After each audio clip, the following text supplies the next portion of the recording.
Hey everyone, and welcome back to Adobe Live. Thanks so much for hanging out and being part of the Adobe community. We've had some great streams already this morning, hanging out with Pixie Pew and Nathaniel.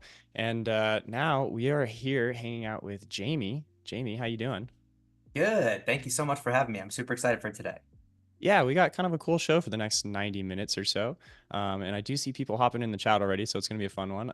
Umacorn, Robert, Jack, Alejandro, how's it going? Robert, I've seen you in here a few times.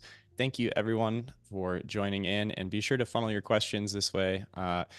Jamie, you've been on this stream back at Sundance in January. So if anyone hasn't seen that, go check that out. He talks a lot about Frame.io and camera to cloud. But this is your first time kind of doing one of these Motion Monday sort of streams. And what do you have in store for us? Yeah. Well, again, thank you for having me. I'm super excited to be back. Yeah, the first time we talked through camera to cloud and frame and things like that, a little bit of our workflow.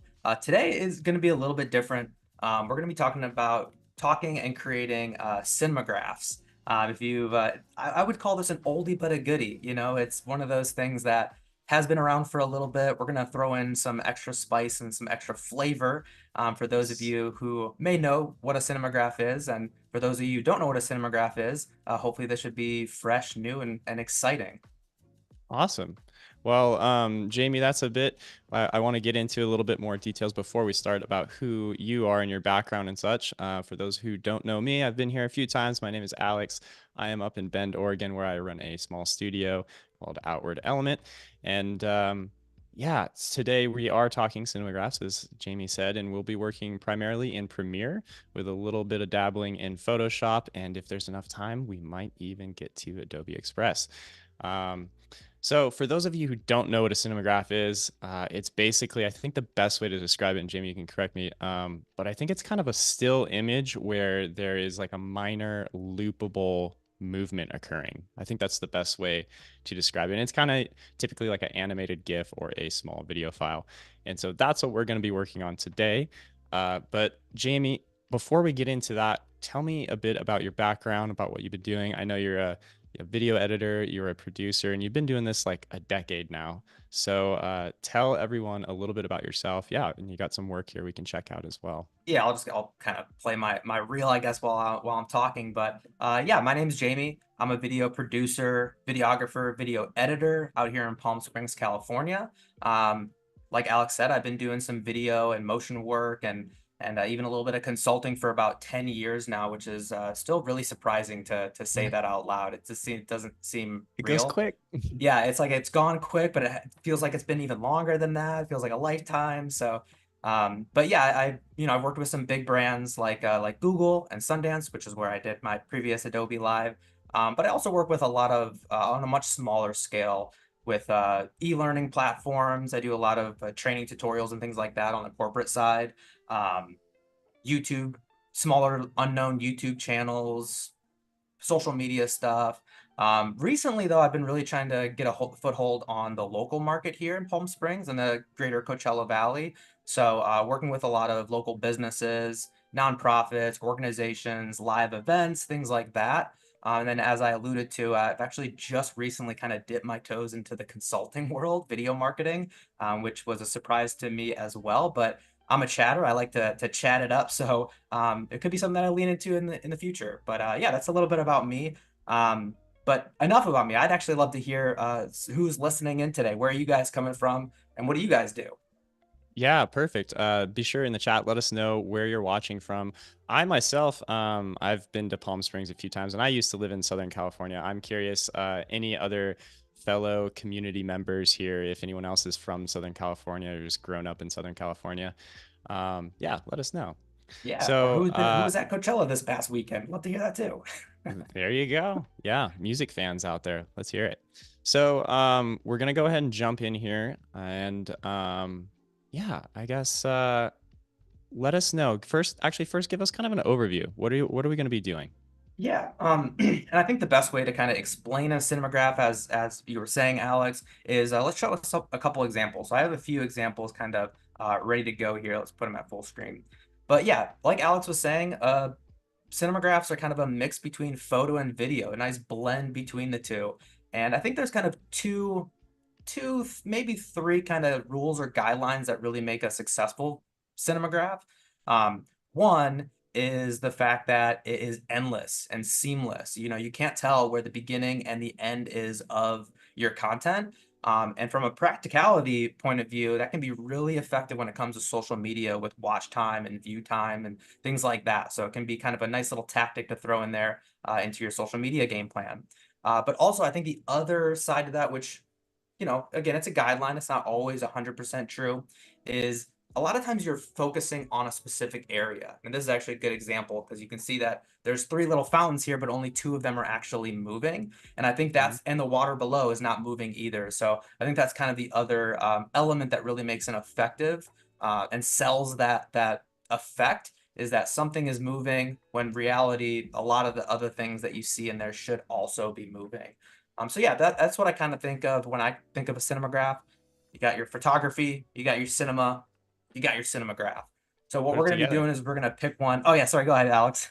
Oh, no, no, sorry. No, I was making comments that don't matter. So No, I love go ahead and comments over, continue. and like I said, I'm a chatter. I'll just talk over things. So by all means, No, interrupt me if yeah, you need no, to. no, no. Take it away. Let's keep going with what you got here. So we got kind of all the different elements moving in it. And honestly, I'm watching some of these clips here, and I've been to these places, and I've actually done an engagement shoot here, probably like, Love gosh, that. like 12 years ago. So it's kind of taking me back. I'm like, oh, I know where that's at. Or I remember sitting in Photoshop editing some of those photos. So it's kind of cool to see these locations. Um, but yeah, so we are going to be working primarily in Premiere, and then I guess the techniques for this that we're going to be covering, what would you say those are? I know we would probably be going over some masking. What else are we going to be talking about? Exactly. Masking is the big one here. Now, again, there's probably some techniques that you can do that you know, maybe you want the whole thing moving. In fact, this first example that I had playing that just had somebody passing through, I've seen some really successful ones with just like, you know, an endless looping subway car that's just like constantly passing by. I've seen some cool ones like that, a bus passing by, something like that. And in this case, there's really not much of a selection that's actually holding that cinemagraph. The whole thing is kind of just moving, but you have that effect where somebody's kind of walking in and walking out. So that could be an object, that could be a vehicle, that could be an animal, something like that. So doesn't always, but yeah, I would say masking is probably one of the more advanced techniques. Now, none of these techniques are really advanced for Premiere. I think the cool part about this is that, you know, especially from an entry level, it's very easy to jump into Premiere. You are using some, you know, again, some intermediate techniques, but for the most part, a beginner could easily jump in here and create this effect, no problem. So yeah, a little bit of masking and yeah, kind of figuring out some of our timeline techniques for like in and out points, looping, things like that. Yeah, exactly. With the looping, I mean, I don't think that's on their standard by default. So we'll cover how to set that button up and how that Yeah, works and what it can be good for. you got it. Hello to Barbara in the chat. Thanks so much for joining in. Barbara, let us know where you're watching from. Today, if you are just joining, this is Adobe Live. We are hanging out with Jamie here, who's going to be talking about all the techniques we just mentioned, masking, looping video. Or we bring a camera movement when you're cutting and kind of making that loop happen will be apparent. There's a few in here that aren't perfect, and you can actually see that effect if you watch real closely on there. So definitely shoot with a tripod, or if you're sourcing this from a stock photography, you know, you want to make sure that that shot was on a Mhm. tripod, it's very still, or you know, you could try to use some stabilization, but I would say use a tripod. That's kind of my go-to production best practice for that. And then the other thing that you want to be mindful of is, I think this windmill is kind of a good example, is where that motion is crossing over. When it comes to the masking, and especially as we get in kind of the generative fill aspect of Photoshop, we're going to convert some of these from 16:9 to either 4:5 or 9:16, just for the purposes of social media. And you want to be mindful of where your motions are crossing over. So like this one, you know, I included the bottom area only because it kind of crosses over the main action that I wanted to. So a really successful one. And if I planned ahead of this a little bit more and specifically shot it for this cinemagraph, I probably would have made that have a little bit of separation. And Yeah, that makes. Oh, sorry. Go no, ahead. no, go ahead. Oh, I was saying that makes perfect sense. A lot of these that I see too are like that the one you just had there with the windmill, like masking that out, you're almost getting into like rotoscoping territory where you're going frame by frame there, which can be a lot of work. So just kind of thinking about those shots, that's a really good call out. Who's walking in the background, what's going on, that sort of stuff. I'm glad you brought that up in preparation for, how do you make one of these successful? Yeah, it's the little things that can really kind of hinder you in the long run when you're not planning out. And just one last thing that I'll say about this windmill one, when it comes to transitioning this or changing the frame from 16:9 to something else, you'll notice that, the frame is cut off. So using generative fill on this one would be pretty tough. I wouldn't have the top portion of my windmill to actually do that. So that's another really important piece that if you are planning to repurpose this and create this and use it in social media and stories and things like that, YouTube shorts, you want to make sure it's also conducive to do that as well. So graph aspect. And then, yeah, so I think that's kind of a good one to start with. So let's pull this into a new sequence, and let's start with some things here. I'm actually going to pull up one of my first kind of best practices, little tips of Premiere, but also it's really just a Mac thing. So sorry PC users. I grew up and I still use a PC. I have a desktop as well, but this one specifically is for a Mac, and Ooh, it's the with this help classic menu. Mac versus PC. I'm curious how many people watching are Mac fans versus PC fans, just to get a gauge here. But I don't want to take away from what you're doing. But it's always fun to know who's working on what platform and keeping those hotkeys in mind. And I do see here that your footage is true cinematography frame rate, 24 frames. So it looks like we're working with that as well. Is there Yes. a best practice for frame rate and settings when you're doing this? Yeah, actually, I would have probably shot this in 60 frames if I knew. This is from a stock photography project that I've been working on. If I knew that I was shooting this for a Cinemagraph purposes and for that motion, I probably would have shot it in actually 60 frames, so I'd have a little bit more leeway. You can interpret that footage in here to that 24 frames, and then you get a little bit more play with motion or with speed. So I could slow it down, make it real slow, or I can speed it up and have a little bit more control with that. So that would probably be my other suggestion, kind of a side suggestion. Again, if you're creating and shooting this content for the specific purpose, I'd probably suggest shooting it in 60 frames or a higher frame rate, just so you have a little bit more play in the editing. Definitely, that's Perfect. a good question. And yes, I do love the PC Mac debate. I go between both, so I constantly am hitting the wrong keyboard shortcut for some of my things because I'm like, Mac, PC, what am I on right now? But yeah, so what I really was going to show is in the help menu, this is a really, really useful tool. And again, it's not just Premiere, it's actually pretty much any Mac item. If you know the item that you're looking for, but you're not sure exactly if it's in file or sequence or markers over here, go over to help and just type in what you're looking for. So in this case, I'm going to do new sequence, if I can spell correct.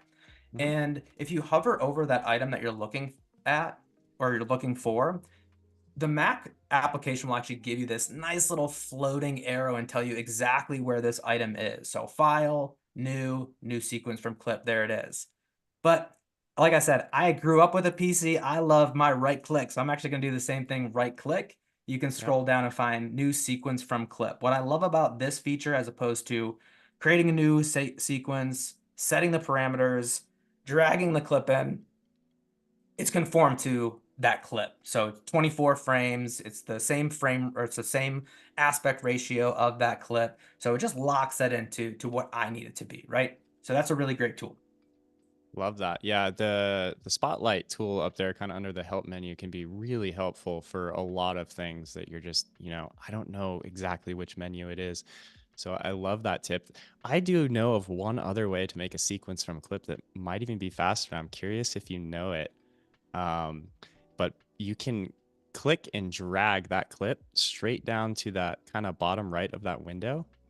Yes, this little Yeah, guy right I love there. that one as well. Yes, So that's if also a anyone great isn't tool. aware of that, definitely use that as well. Oh, yeah, that one is a great tool as well.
All right, everyone. Thanks so much for sticking around or hopping back in.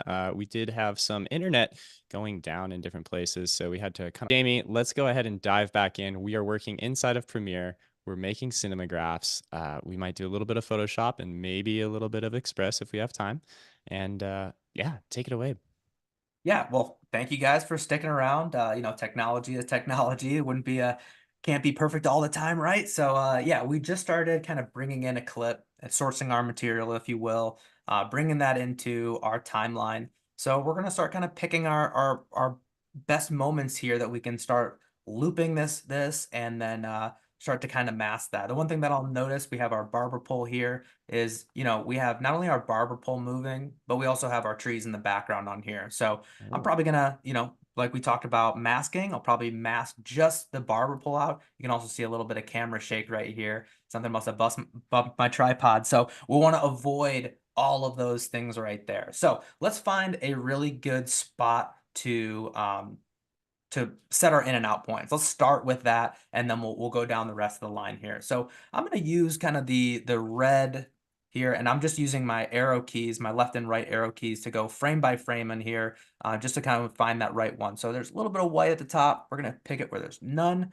And the first thing that I'm going to do to start this, I'm not going to do any cuts yet. I'm going to start with just my endpoint. And if you don't know how to do that, that's just an I on the keyboard. That's how you set your endpoint on there. So I'm setting my endpoint. Now, before I do anything else, before I move that timeline, I want that timeline to be exactly right there for a few other things that I'm gonna do. So the first thing, or the second thing I'm gonna do after my endpoint is I'm gonna go ahead and cut that as well. So you can use your blade tool, or for keyboard shortcuts, hit C, and we're gonna hit right on there as well. So we're gonna cut right on our playhead.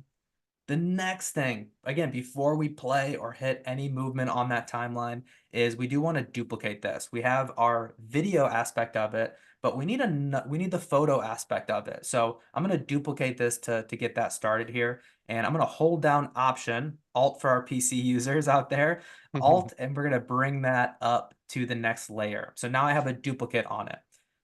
Now I could actually, oh, wait, one more thing, one last thing before I hit play. And this is important that our timeline, our playhead is still in that location. Both of these are technically video files, right? So that's Mhm. not going to be an appropriate for a cinemagraph. We need one of these to be a photo. So I'm going to right click on this bottom one here, and I'm going to use our add frame hold. You could use the frame hold options, which gives a lot more, but for our purposes, for quick and easiness, I'm going to use the add frame hold.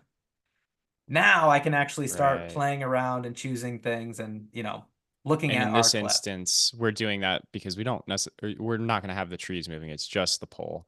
Or if you just had a still image that you were starting with from scratch. Hey, Keys, I still see you in the chat here. Thanks for sticking around with us. And Jack, cinemagraphs are so cool, but don't know how to make them. So looking forward to learning this. Love And that. Joshua also, yes, called it perfectly. Today is being very Monday with the technical things, but we're overcoming and we're moving right along. I love What do that. we Yeah, got? it's Yeah. definitely the case of the Mondays, right? Even our platforms have it. So I love that. Well, since we have a little bit of engagement right now, let's put a little bit of a practicality graphs because they are pretty fun. And I would say the majority of use cases that you see out there online are probably more fun than anything else. Like I feel like they were popular a few years ago and they've kind of died down. More recently, I've seen like movie clips being used in Cinemagraph, so little like moments of Hmm. movies that are takeaway. Don't use that and put that on the internet. That's copyright stuff, but there's easy ways to do that. But again, just kind of a fun thing. So because we have a little bit of a practical use case here, I'd love to source from the audience right here of what's the name of our barber shop going to be here. So we're going to create a little piece for social media. We're going to start with the Cinemagraph and we're going to kind of create that. So I'd love to get some names from the chat and Alex, kind of, I'll let you kind of pick the best one. So that's a tough Okay. job for you. But yeah, let's Yeah. hear some barbershop names and we'll add that in later stage here. And I'm just gonna go ahead and say bonus points if it involves a pun. So Of get creative, course. or and if it rhymes. So let's come up with a good name. Let's see what we can get. Um, I'm looking at you, Joshua, Keys, Jack. What do we got? Love it. So we'll tune in to get that and we'll add that in here. All right, so now that we have our, and let me just hide our top layer here so you can see that it is frozen in time with that add playhead. Now, obviously our video is on top of that, so none of that is we can't Showing see any up, of that yeah. right now. Yeah, we can't, not visible right now. So let's pick our out point and then we'll get to that next stage on here. So our endpoint, if you remember, was just as the red kind of fills that top portion right there. So that's what I'm going to look for when it comes to our out point. So right there, and I'm going to again use our arrow keys to get right in there. Let's go one more. We'll see how that works.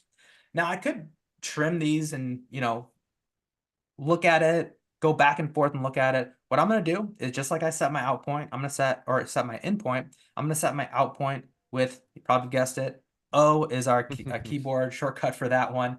So now I have our in and out point.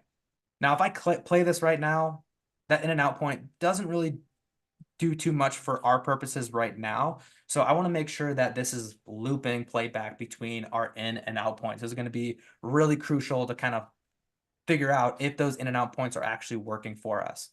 I have the loop playback right in our program window. It's there. Yours may look a little bit different. Some of these probably look familiar, but if you don't know, you have the ability to customize this through the little plus sign here. So this is the button editor, and you can grab any of these things and add them to your program window, or you can remove any of these ones in here. So if there's a bunch of stuff in here that you don't want, you can just remove them. If there was something in here like safe margins, there it is right there. Oh, and if you hover over top of these, it'll actually tell you what those are, which is kind of nice. So if you wanted the safe margin as an example, you drag that down where you want it, drop it right Mhm. in, and then now you have a quick access to that button on there. So for our purposes, we're going to turn loop playback. And now when we hit play, you'll see that it is going to loop back and forth on that one. Now, this Ooh, is where yep. you're going to Got be that going.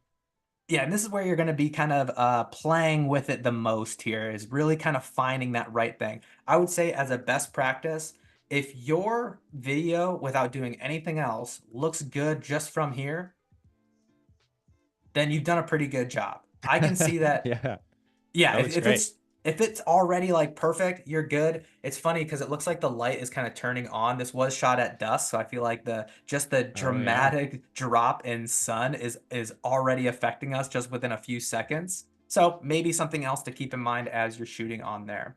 I'm Yeah, I actually find gonna that very similar to like when I do time lapses. There's little things you Yes. think are great, and then you look at the footage, and you're like, "Whoa, I never even noticed that subtle." Maybe it's the sun just barely going behind a tree or a light or something like that. So that's a Yeah. great, just a great call out. Also, love that you showed us how to actually loop it, so you're not actually like hitting space and then going back to see if it's looped or not. It's really simple. Just add that button in there. We do have a couple barber shop titles, and if anyone is still thinking, be sure to submit your ideas for what we name our barber shop here. Uh, Barbara says Barber Barb, Barber and Barb. Alberto says Barber Floyd. My personal response that I put in was Premiere Cuts. Um, Ooh, wow. and then, yeah, so we got some engagement going on. We're coming up with names, and this is looking pretty loopable. Pretty Yeah, it looks loopable. looks pretty good. I may even actually and the length of your cinemagraph is going to be dependent on obviously your footage. Some of it might have to be, 10 seconds long. I oftentimes that the shorter the instance is actually the better one.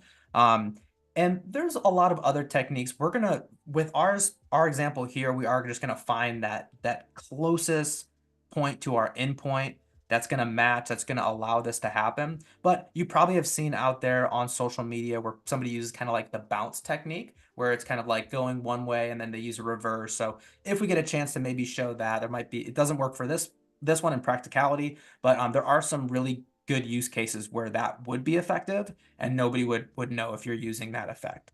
And and Yeah. again, I should take a step back and just mention that we're obviously using Premiere. There's techniques that you could do this with just within Photoshop if you're using just photos, which since we're using video, I like to use Premiere on that one. There's also techniques that you could do this just on a phone too. So a lot of different ways to do that. That'd be a little bit more Okay. cool. Good. Nice All right, hotkeys. man. I feel like maybe we should just make a barbershop after this. Let's just source our people here and we'll start a new business after today. I hope you have a lot more of these. I could see one where it's like a picture of maybe someone holding a strand of hair and about to cut, and maybe just like the piece goes kind of, up and down a Yes, little I, bit. I So love that. And since we are talking about practicality, another really great use case for a cinemagraph that I've seen in like promotional or events is like a pouring effect. So like again, you got to be really stable, but running water is always a good example. Waving flags, something that's really repetitive is going to work really well. But yeah, if you're making like a promo for like wine or coffee or something like that, mhm. kind of a looping endless pour into a cup is a really cool effect on here. So I actually trimmed up a little bit. I picked one more little instance here. Hopefully that should eliminate our light kind of going in there. So that looks pretty good. Oops, hit a button on my touch bar. So that looks pretty good. Let me just confirm one more time that I want that to be there. Let's try that. I did want it back. Yeah. And do you have a favorite one of these that you've made? Um, man, I think that one of the ones that I really love is when you're only highlighting. So like I had one at example. I don't have it up on here, but where shadows. So like let's say you have a palm tree or a tree that's kind of Mhm. moving in the wind, making sure it's some sort of repetitive motion. But I really love the ones that where just the shadow is moving. That really sells the effect of a Oh, cinemagraph yeah. like that. So it's like the tree that it should be contributing to that moving shadow is not moving, but only the shadow is. Things like that, I think, really sell the idea that it's a motion or it's a still image or a video that's been tampered with a little bit. So those are really effective. And those are kind of those like thumb stoppers, right? If you're on social media and you're going through and you're like, oh, wait a minute, your brain is like, but the tree's not moving. So yeah, those are the ones I think I would like as well the Yeah, most. I'm curious if anyone here has made them before. Let us yeah, know. yeah. I'd What love to what hear did some you other do? Yeah. examples, and what maybe if they haven't made one, I'd love to hear like, are you thinking of an idea right now that'd be like, oh, this would be a great cinemagraph. I'd love to get some ideas on there. All right, now the next thing that I want to do, I think we're good on that. And the next thing that I want to do is I do want to finesse this a little bit. It's not Mhm. exactly a perfect loop if we're looking at it. There is a little bit of a jump on there, and I do want to make sure that it's a little bit more seamless before we move on. So one of the things that we can do, I could have obviously deleted everything outside of our in and out points, right? But if I did that, I would lose some of the my next capabilities that I want to do. So I know that this clip ends where this one begins, right? So I can Right. actually use this to my advantage. So I could just move this up, but I'm going to duplicate it just so we're not messing with some things. I'm going to move this all the way up, and then I'm going to move that endpoint to the endpoint of our cinemagraph right now, to our endpoint. I definitely don't need all of this, so we'll go ahead and just kind of trim that up here, drag it over. That's probably good right there. And what I'm going to do to kind of help me make a seamless transition to that in and out point is I'm going to use my right click, one of my favorite features here. And I'm going to use the apply default transitions. There are other transitions that you could try to use that may work out really well. I've heard some other ones out there that I won't mention today. But for our purposes, for ease of use, for anybody to jump in this, we're just going to use the apply default transition. Let's see what it looks like. Just to just to clear up in the chat, I guess I said a term that is so normal in my brain I didn't think about it. The thumb stopper. I just refer to that as being, on Instagram when people are constantly scrolling, and when you actually stop, that means you got someone's attention to look at your post. But I love the conversation that's happening here. All right, JV, sorry to interrupt you there. I just wanted to clarify that. All good, all good. So yeah, that's pretty good. I might be a little bit too long. And again, this is probably going to be the two toughest things is going to be picking that out point that's going to perfectly match your endpoint, and then messing with this little bit of footage that we bring in there, this transition that I'll call to kind of really seal the deal for us. So that's Hmm. looking pretty good. Now I could fuss with this and really, personally, if I had a lot more time to mess with this, I would start kind of playing with the frames around this. So, try the 2 frames ahead. try frames back. Doesn't really take that long to create these from the beginning, so I would definitely take that time to just mess with it a little bit more. I'm gonna do a little Martha Stewart right here, and I'm actually just gonna pull up our barber post that I've already done in here. That's kind of a little bit nice and neat. I did spend the time to to make sure that the frames are exactly where I wanted to. So now we have our endless Yeah, looping barber pole. that's seamless. That looks great. Yeah, And we have now some options for what the barber shop is called too. So we're making a lot of progress here. yeah. Oh, and actually, before I use this one, let's do one more thing in here because I failed to mention that we didn't create our mask yet. So right now we have this one, and I'm actually gonna go ahead and I'm gonna delete this guy really quick here, just for the instance of I don't want that mask. I want that mask to also be on this one as well. So let's take a step back here and delete that, and let's say that we don't want these trees to be affecting our loop. I don't know if you noticed, but they were a little bit more apparent in this transition than our Mhm. barber pole as well. So what we're going to do is we're going to click on our first one, and you want to make sure your effects control panel is open in the corner here. So if it's not, just make sure it's there. If it's not there at all, go up to your window and find it from your window menu in there. So what I'm going to do is right underneath opacity, this is where we control our mask. So I could do a square, I could use a circle, but for our purposes, I'm just going to use the pen tool. And this doesn't have to be perfect. In some cases, depending on what you are creating, it might have to be a little bit more perfect, but I'm just going to create a rough, decent frame or a mask around our barber pole. Now, what does that do? Let's actually just play it now that we have it selected. I'm going to click off just so it doesn't have our framing and everything on there. And let's play that. So now you can see that that still image that we created, that add frame hold in the very beginning, is now taking effect here. We can see that our trees are not moving in the background, just our barber pole is moving. Yeah, that's Perfect. looking great. And hello over to Astronaut over on YouTube. Thanks for joining in. So we do have this stream happening on Hit that button. YouTube as well as Behance, and they will be archived and available on those platforms. If you missed any of the beginning, you'll be able to pause, replay, or check out anything you might have missed. So be sure to catch those replays if you can't tune into all of the stream today. Yes, definitely. Yeah, we did have a little bit of an issue earlier, so definitely tune in and see what you missed if you're just hopping in. All right, so I did a technique here where I actually grabbed this first one here, but this one does not have our mask on it, right? So I do want to pull this one. So what I'm going to do as a little technique here is I'm just going to pull back this clip just a Mhm. little bit, use my cut. So I'm just hitting my blade tool C, and let's create a point on there. And just really quick, this is nice and easy because I do have the end point. I do have a cut on there. Our snapping tool, snap in timeline, which is the keyboard shortcut, is just S. If that's not highlighted in blue and you're clicking and you're like, why is it cutting there? What the heck is going on? You can always just check for your snapping. Also, if you're really trying to move something into a fine point and for whatever reason it's like snapping to something that you don't want it to, Yes. you may have to turn that off. So definitely keep an eye on that. So I'm just Yeah, going to I create a can be cut found tapping that S key, the hotkey there, all the fairly time. often. Yeah, Yeah, it's a I good one to often know. find myself, in fact, I just found myself hitting my camera on the touch bar. I don't know who has a Mac out there with the touch bar. Sometimes I love it, sometimes it just gets in the way. So yeah, sometimes you'll just bump things, whether it's a keyboard shortcut or something on your touch bar, and you're like, what the heck did I just do? I digress. So anyways, we got this little clip on here that it is outside of our in and out points, but I'm going to use this as our, like I mentioned, our transitional piece here. So I'm going to hold Option or Alt if you're on a PC, drag that up so we can duplicate that. In fact, actually, what am I talking about? I don't even need to duplicate that. I can just drag this clip right over the end. And like we did before, we're just going to right click and do a apply default transition.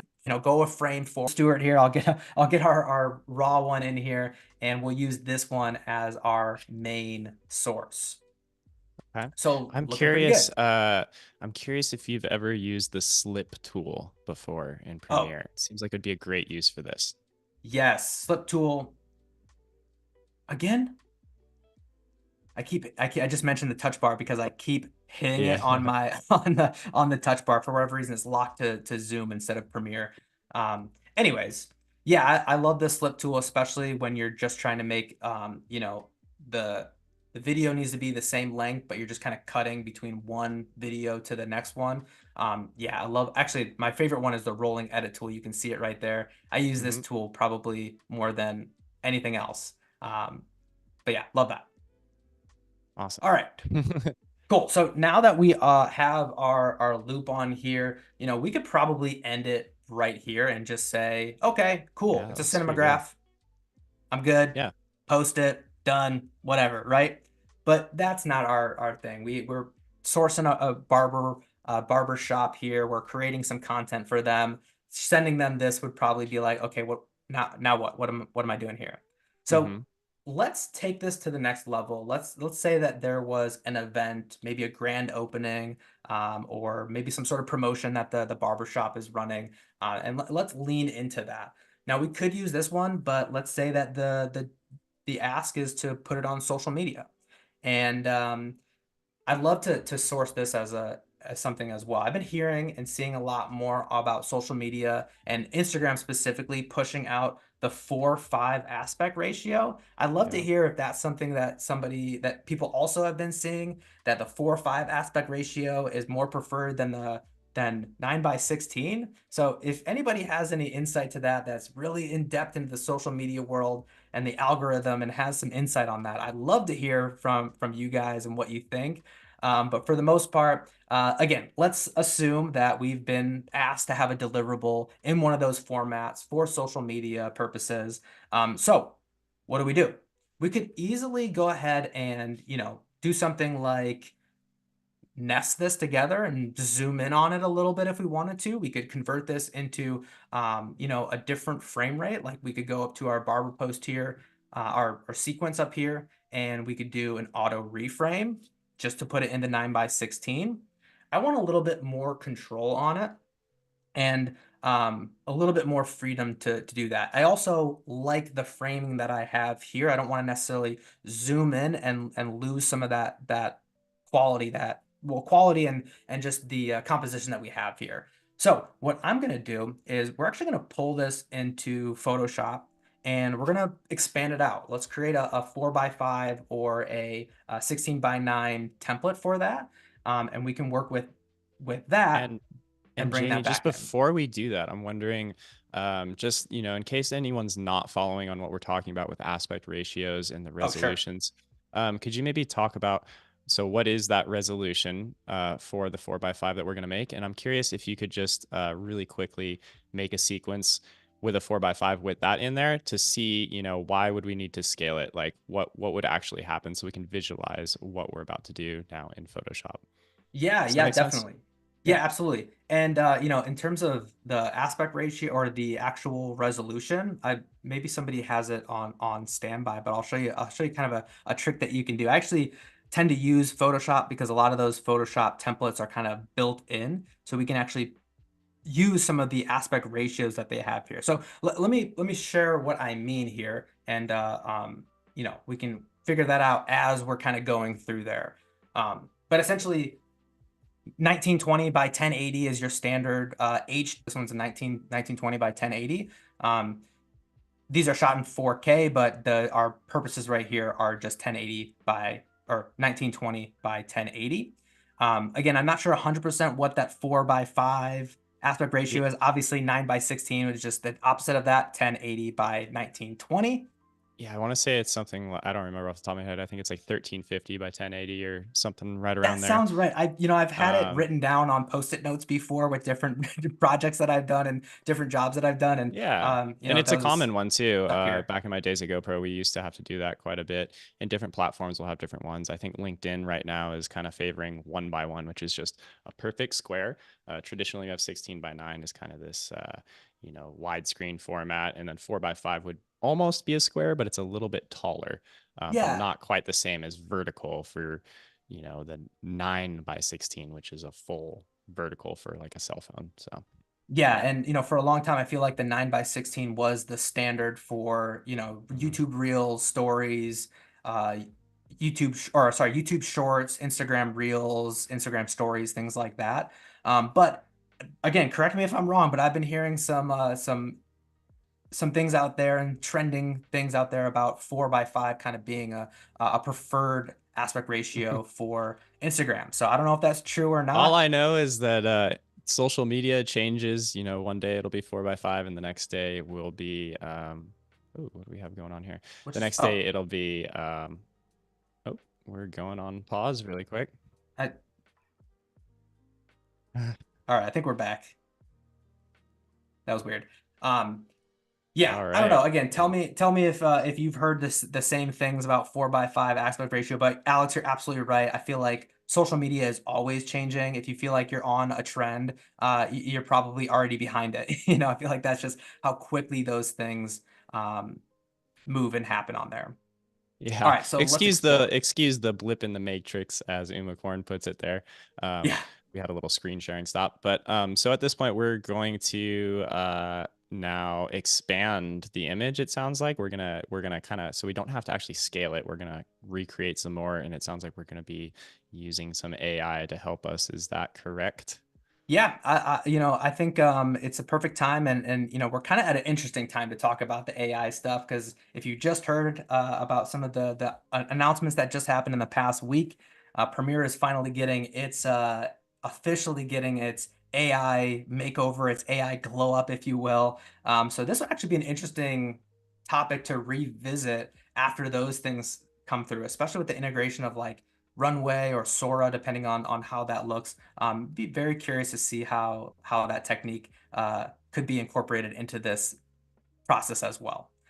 All Yeah, right, so absolutely. what we're gonna do is there's a few different ways to do this, but I'm gonna go ahead and create just a snapshot of this or a still image of this. That way I can just use it. It's essentially gonna be used as a placeholder because again, we're working with video. So we're gonna kind of use that. And then just like we did the masking feature for our poll, we're gonna use a little bit of masking probably just to kind of eliminate or to blend our two photos and videos together.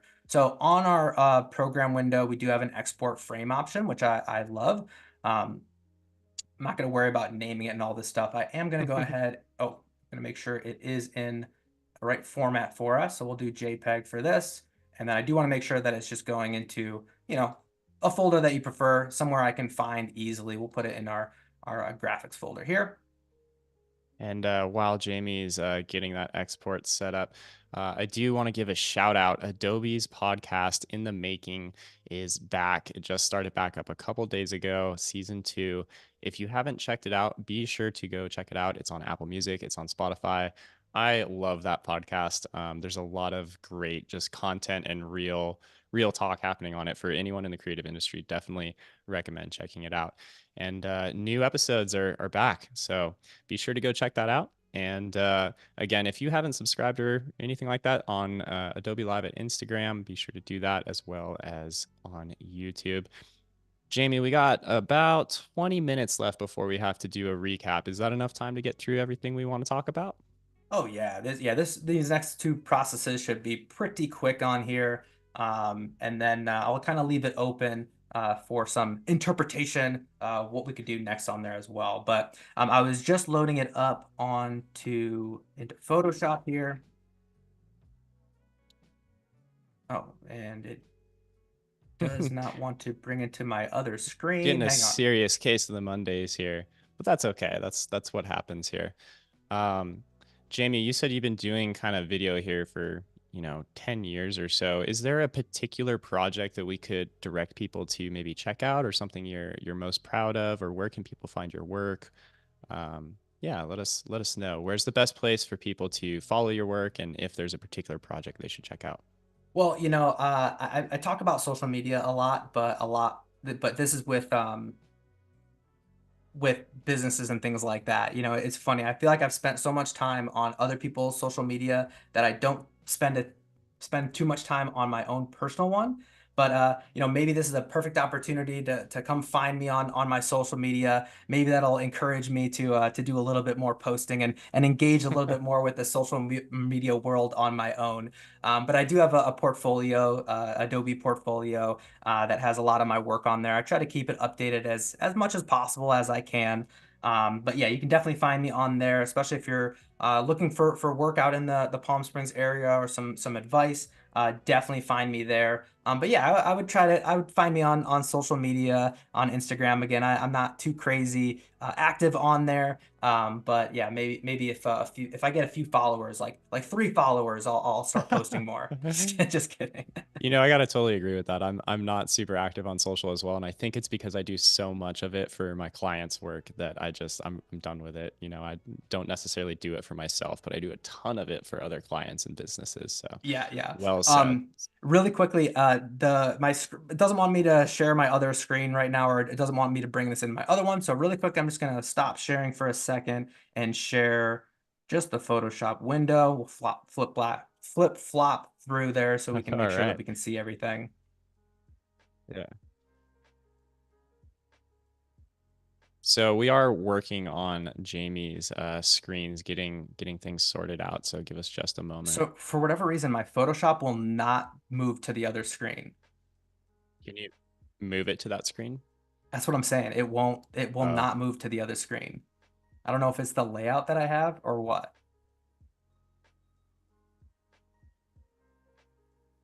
Oh, my bad. I gave you a heads up. I just was staring at this other screen being like, yeah. why is this not Every going right time you now? exit to stop sharing screen, it goes back to just a really bad zoom image of all Oh, of us. really? Okay, okay. All right. I may have to flip back over just as a heads up on there because it's yeah, my layout's being weird. Okay, cool.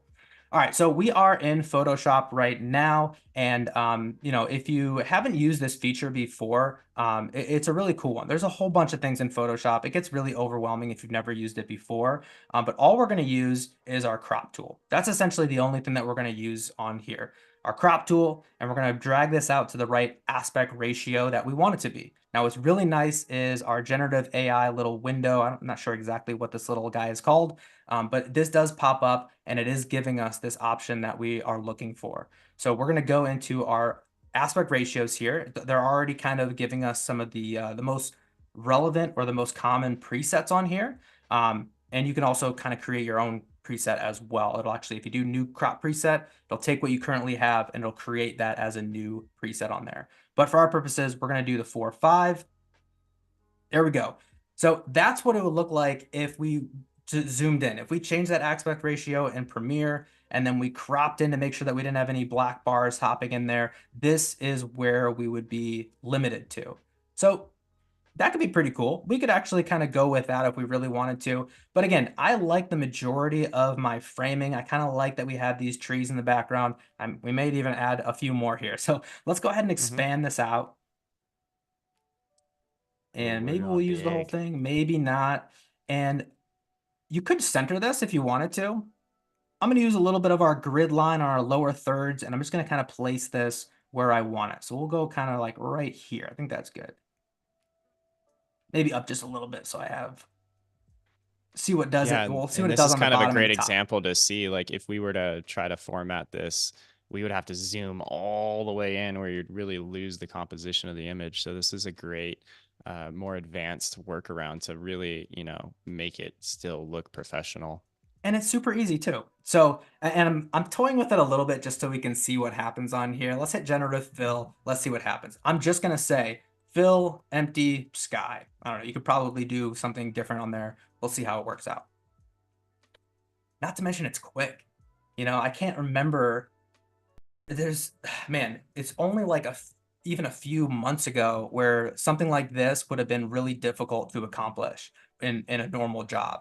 It'd be tough to kind of get that going. Wow, that's an Yeah, and it obnoxious takes so sun much there. longer. Yeah, and it's going to give you kind of those three options to choose between, and you can kind of refine it or, work on certain areas at a time and kind of continually expand it, Yeah, I feel whatever like it works. did And a you got to pretty kind of good play with it. job. Yeah, it does a, Yeah. and because it happened so fast and it does give me 3 options on here. If I don't like any of them, let's just hit generate again. Let's give it a try. Let's get 3 more options and we'll choose from those ones. You could probably do this endlessly if you're really, really picky about it. I think out of the 6 that we get here, we should be able to pick one of these and be happy with that. That tends to happen. Keys, sorry, for the disconnects there in the chat. We've had a couple little technical issues today, but we're working through them. It's Monday and it happens. We're making this into a 4:5 aspect ratio, which is kind of I mean, it's been around for a while, but depending on what the algorithm likes, different platforms tend to like different resolutions and they get favored and it changes all the time. So that's why we're focused on the 4:5 right now, kind of getting that dialed in for a social platform. Yeah, we could have easily done 9:16 on there, but yeah, again, I don't know if this was just like a few things that popped up in my algorithm, but yeah, something was saying that 4:5 was the one. All right, so I like this one. It's nice. It's seamless. It's just a blue sky on here. You know, if this was for a promotional or something like that, having that open space, that negative space would be really nice to add some text or something like that on there. While we're here and we just have a few more minutes and we're playing with this, the generative fill a little bit, I want to actually add in one more thing. I like that the trees are in the background here, but I almost kind of wish that there was a big tree right here. So let's actually use our marquee tool. Just kind of select right on our square. And I'm just going to select an area right here. It might even just erase these ones in the bottom. I don't know. We'll see what happens on here. And let's use our generative fill, just like we used it for the crop tool. This is just going to be taking the area that we have selected, and now it's going to allow us to kind of type in what we want. So let's just do large palm tree. And Jamie, as you're doing this, I have an idea for another one that would be fun to try, just to help sell it a little bit. I would love to almost see like maybe there's an airplane that's not moving or a bird up in that corner or something like that that really kind of helps sell the idea because your brain would think that would be moving, right? I love that. Would that make sense? I love that. Let's try it. So these are pretty good. I kind of like this third one here with a little bit on the light going on. Actually, it might be too much. Let's go with the first one. That's kind of looking a little bit more like it's matching our sunset time on there. So yeah, I love that, Alec. Let's go ahead and put in just Could just be like, yeah, a small airplane or a let's just see bird what or happens if something we like put that. Yeah. birds. Yeah, I'm curious to see if it puts in multiple birds, if it puts in one bird. Let's see what happens. But Yeah, this we is could this is part could of the get some really different fun stuff. options, but especially when you first start playing with this technology, man, you'll spend so much time just having a blast. Oh, look at that. I'll take Wow. that. I'm not even gonna. I'm Yeah, not even I gonna. that's great. I'll It's look at the other perfect. ones just for fun. Oh, these are all Oh, pretty okay. pretty decent, honestly, I kind of for like the the first first one. go. Yeah. What I love about this, about the AI stuff, is how well it, and this isn't even a good example of it, but how well it blends into the actual photo that you have. I've seen some really cool techniques out there, or just examples of people doing, and it blending it perfectly into like the grass or the lake bed. There was one where somebody was putting a generative fill right in the middle of like the mixture between the sand and the ocean on a beach photo, and the way that it kind of interpreted both the sand and the water during the image was just amazing. I was like really blown away by that. Yeah, astronaut says the first one's perfect, and I gotta agree. I mean, you can look at it here. You can see kind of that rim light on the bird's wings there. So like it knows that the lighting source is from the back because obviously our barber shop wall is kind of in the shade and everything, and it's really cool to see how it does that. So we do have about probably 10 more minutes of content we're gonna do here, and then we'll do a recap and tell people what's coming up next on the stream. Cool. So let's see what we can do in 10 minutes. Yeah, so let's go ahead and export this. I think I'm happy with this. We'll go ahead and export this as a JPEG, and we'll go ahead and make sure that that's our high quality JPEG. Oh, and there now we can see our resolution that we were not sure about before. So 20. Yeah, that's the big version. Yeah. So something like that. But Mhm.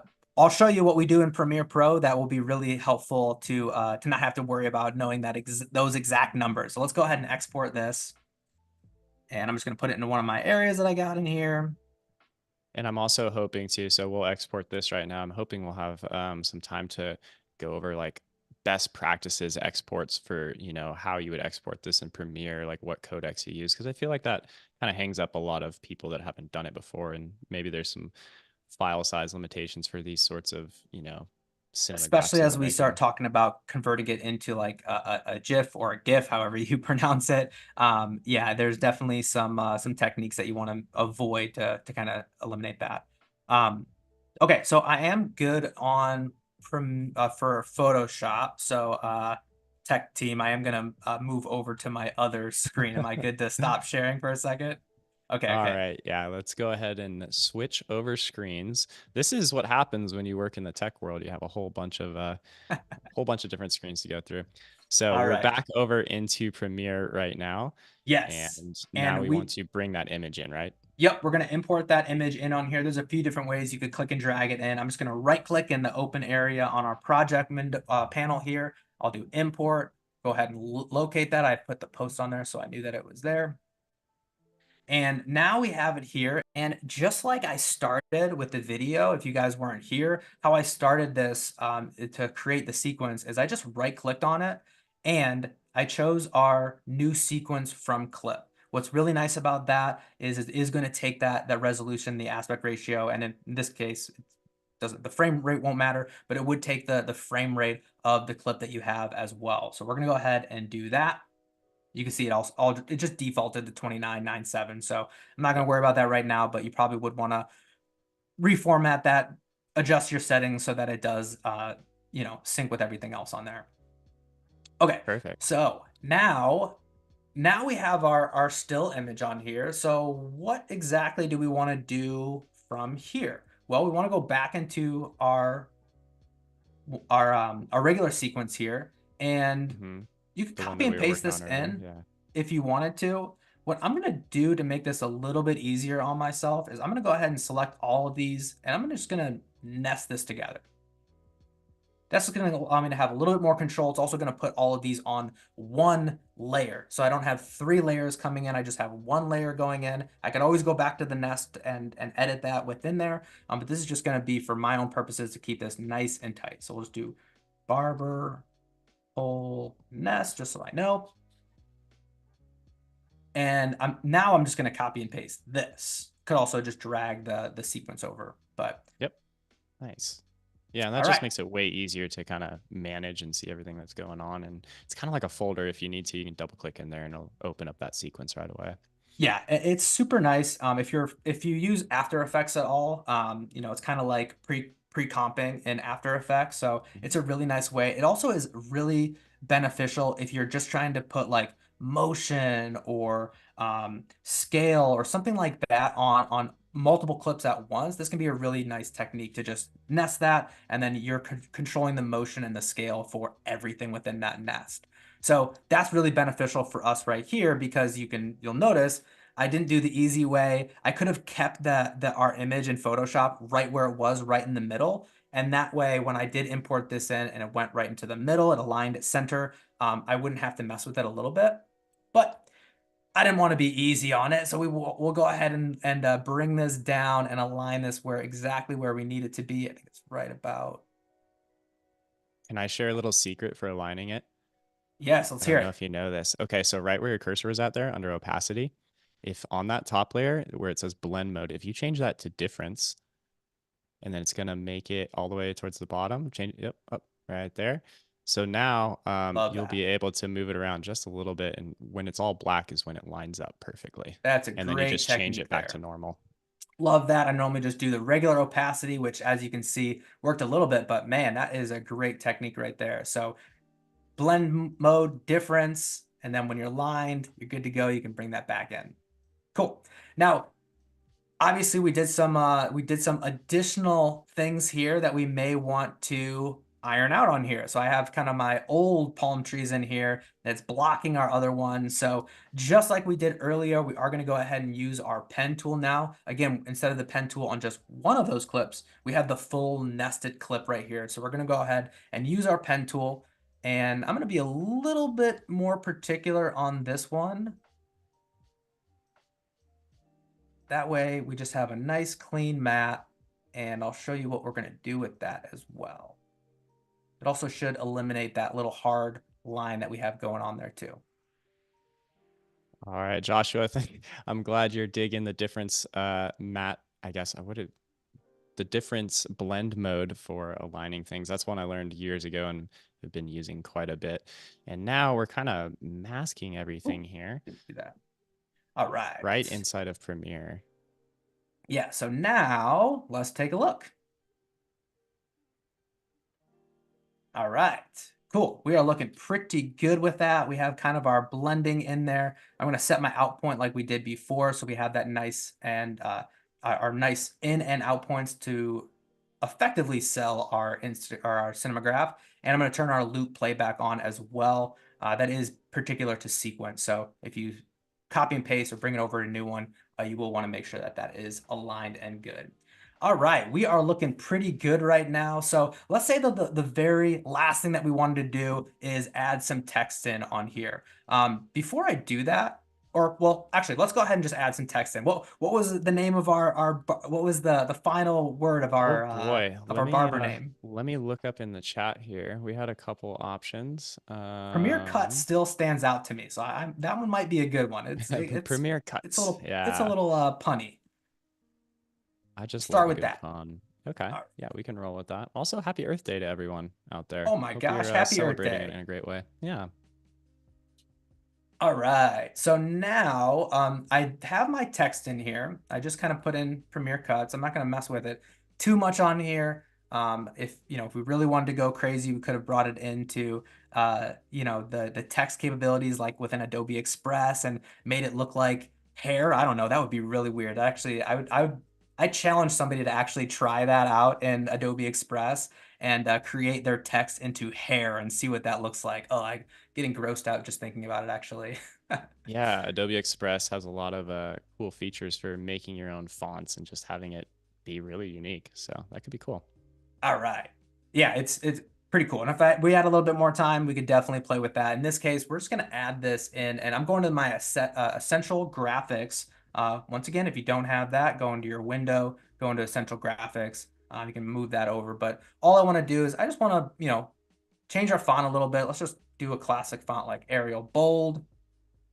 And let's make this 500. I don't know. Let's see how big that is. Oh, that's too big.